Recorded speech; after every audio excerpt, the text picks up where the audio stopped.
everybody, I'm John Bria from Kitesurfing Magazine. We're here in Cape Hatteras, North Carolina, and we're doing a head-to-head review of the best single strut kites on the market.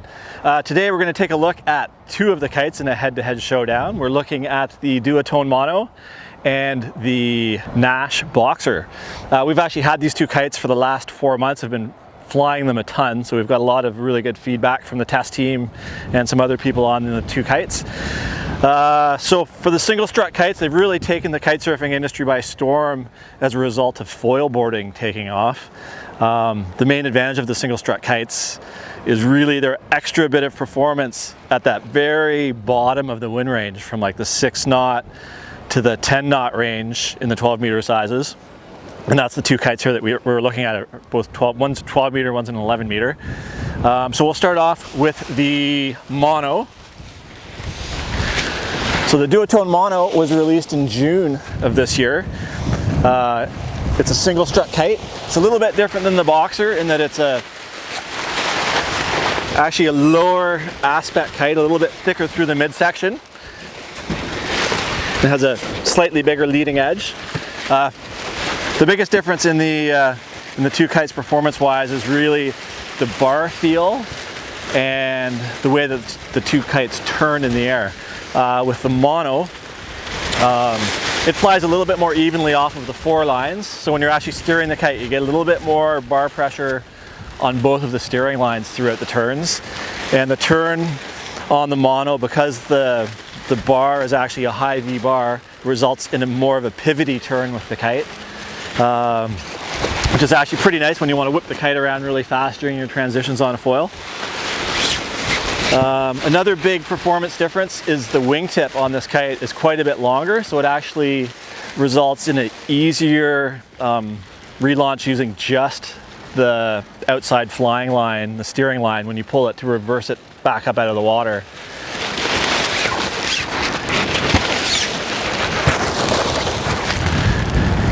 With the Nash Boxer, this was definitely our head-to-head winner last year in the lighter winds with the 12 meters, as far as generating the most power in the lightest wind. Like all the single strut kites, it keeps flying in winds as light as 6 knots. And we were actually able to water relaunch this kite in winds as light as 4 knots. The key to that is actually the low V bridle on this kite. You're able to, if you use an advanced technique of using the reverse front line and the other steering line in the water, it actually lets you pivot the kite up and out of the water in super light winds. So if there's enough wind to fly this kite, there's enough wind to water relaunch it, and it definitely gets you. I'm a 200-pound rider, and on a moderate sized wing, I can get up and going with this kite in easily in 8 knots of wind, but I can ride through 6 knot lulls with no problem. A pretty big difference with this kite compared to the Duotone Mono has to do with the way that the turns actually happen. This still does a pivoty turn, but it's more on the outer part of the wing, and the kite, as a result, generates a little bit more power through the turns if you want it to, which can be a real advantage when you're trying to get going. With the steering for the initial dive, it's a little bit slower in its initial response to the turn, but then it really gets going. So there's a little slight delay, and then it goes and generates the power. Definitely a test favorite. A bunch of the testers on the test team last year added this kite as their light wind kite for their foiling. So looking at these two kites, if you're new to foil boarding and trying to figure out how they fit into your quiver, what most of the guys on the Kitesurfing Magazine test team have done with their quivers, now that they're foiling and riding twin tips and surfboards, is most guys have added an 11 or a 12 meter kite, depending on their weight, to their quivers. Some guys are doubling it up and having a 12 meter 3-strut kite as well, for boosting and for big air and for all twin tip riding, and then having a second kite.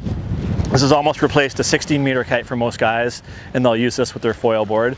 And then in the 9 meter size, about half of our test team has added a single strut 9-meter kite to their quivers, and the other half are still using their surf kites in the 9-meter size in their quivers. Gives a little bit more stability than the upper wind range. But for the guys that are transitioning over to foiling more and more, they've added the single strut 9-meter. And if you're not riding in winds lighter than 10 knots, if you're riding in 10, 11, 12 knots consistently, a 9-meter for a lot of guys is the biggest kite that they actually need. But if you're trying to push it down to the 8-knot, a 12-meter single strut is definitely something you should add to your quiver. And both these models do the trick in those winds. For our head-to-head reviews, don't forget to check out the spring issue of our magazine. The 2020 issue will have the single strut showdown of all the different kite models compared to each other. And you can also check out some more reviews on kitesurfingmag.com. If you have any questions, stick them in the comments below, and be sure to subscribe and like, and we'll see you on the water.